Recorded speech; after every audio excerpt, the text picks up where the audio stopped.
नमस्कार and welcome to global affairs. Now आज हम एक ऐसी खबर पर चर्चा करेंगे जिससे कि आने वाले टाइम में G7 के देशों और इंडिया के मध्य कुछ मतभेद भी हो सकता है।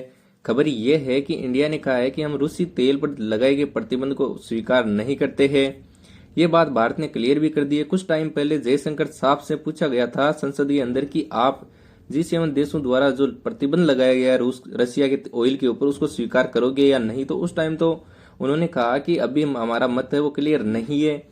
लेकिन अब भारत ने अपना स्टैंड है वो क्लियर करते हुए रूस के उप प्रधानमंत्री को अपने द्वारा सूचित करते हुए ये कहा है कि सर हमारे द्वारा आप पर जो लगाए गए प्रतिबंध है उनको अस्वीकार किया जाता है। और ऐसी स्थिति में रूस के अंदर जो भारत का राजदूत है उन्होंने मिलकर रूस के उप प्रधानमंत्री से बातचीत भी की है। और जो उप प्रधानमंत्री है उन्होंने बकायदा रूस के सरकारी समाचार पत्रों में भारत को धन्यवाद देते हुए कहा है कि थैंक यू सो मच, आपने इनका जो प्रतिबंध है उसको स्वीकार नहीं किया।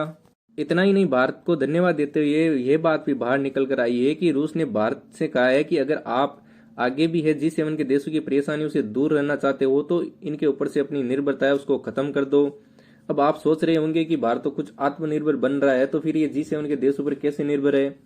तो मैं बता दूं कि हम ऑयल है वो तो रशिया से परचेज करते हैं, मगर ऑयल को लेकर आने में जो जहाज काम में लेते हैं वो सारे G7 देशों तथा यूरोपियन यूनियन के जो देश है उनके हैं। तो यहाँ पर रशिया ने कहा है कि क्यों ना हम साथ मिलकर ऐसे कम से कम 100 जहाजों का निर्माण कर ले, या फिर आप चाहो तो हमारे जो शिप है उनको आप लीज पर ले लो ताकि G7 तथा यूरोपियन यूनियन देश है उनका झंझट भी खत्म हो जाए।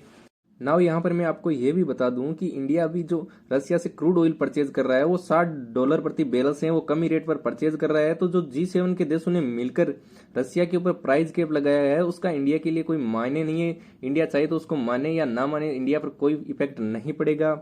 मगर रशिया के लिए ये बहुत बड़ी बात है कि इंडिया ने G7 के देशों का जो प्राइस गैप था उसको स्वीकार नहीं किया है, क्योंकि रशिया इससे एक माहौल क्रिएट कर देगा कि जो इंडिया है वो दुनिया की 5वीं सबसे बड़ी इकोनॉमी है, फिर भी ये इस फैसले को स्वीकार नहीं कर रही है। तो आप भी है वो इस फैसले को स्वीकार मत करो, आओ हमसे ऑयल है वो परचेज करो, हम बढ़िया रेट पर आपको ऑयल है वो प्रोवाइड कराएंगे। ये थी पूरी न्यूज, आई होप आपको पसंद आई होगी।